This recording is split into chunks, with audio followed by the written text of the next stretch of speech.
নমস্কার। আজ আমাদের স্কুলে একটা আনন্দময় দিন। বসন্তের এই আগমনীতে সকল শিক্ষক শিক্ষিকারা মিলে আমরা আজ মেতে উঠেছি বিদ্যার দেবী মা সরস্বতীর আরাধনায়।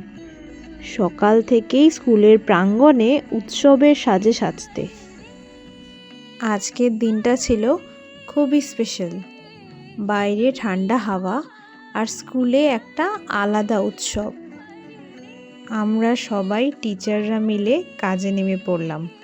কেউ মায়ের ভোগ সাজাতে ব্যস্ত, তো কেউ খই বাছতে। নিজের হাতে সব গুছিয়ে নেওয়ার মধ্যে একটা আলাদাই ভালোবাসা আছে। শুধু পড়াশোনা নয়, আমরা যে একটা বড় পরিবার আজকের এই আয়োজনে, তাই যেন আবার প্রমাণ করে দিল। ডেকোরেটার্সরা প্যান্ডেলের কাজ সেরে দিয়েছিল, কিন্তু আসল আনন্দ তো তখন শুরু হলো যখন আমরা সবাই একসাথে হলাম। মন্ত্রের এই উচ্চারণ আর ধূপধুনোর গন্ধে ভরিয়ে উঠেছে চারিপাশ। সরস্বতী মহাভাগে বিদ্যে কমললোচনে, এই প্রার্থনার মধ্যে দিয়ে আমরা মায়ের কাছে চেয়ে নিয়েছি জ্ঞান আর শুদ্ধির বরদান।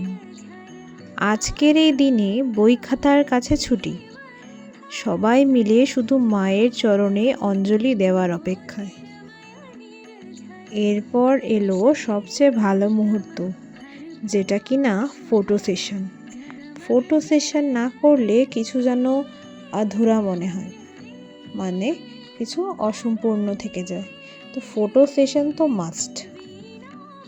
হাতে খড়ি থেকে শুরু করে বড়দের পরীক্ষার প্রস্তুতি। মায়ের চরণে আজ সবাই এক।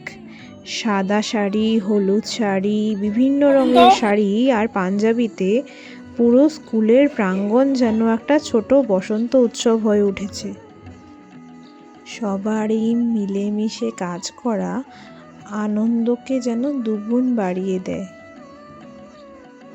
ঠাকুরমশাই বসে গেছে পুজো করতে, তার সাথে স্টুডেন্টসরা, আমরা সবাই বসে গেছি বাগদেবীর আরাধনায়।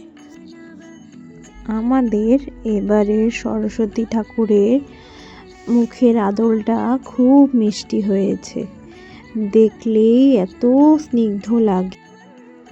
যজ্ঞের আর অঞ্জলি দেওয়ার শটগুলো আমি নিতে পারিনি, সো তোমাদের দেখাতে পারলাম না। যখন আমাদের অঞ্জলি দেওয়া হয়ে গেল, আমরা চলে আসলাম প্রসাদ বিতরণ করার জন্য। তারপরে সবাই এক এক করে আমরা সবাইকে প্রসাদ দিলাম, সবাইকে বিতরণ করলাম। জেনিথ মডেল হাই স্কুলের সরস্বতী পুজো আমার কাছে স্মৃতি হয়ে থাকবে। সবাই খুব ভালো থাকবেন। ধন্যবাদ।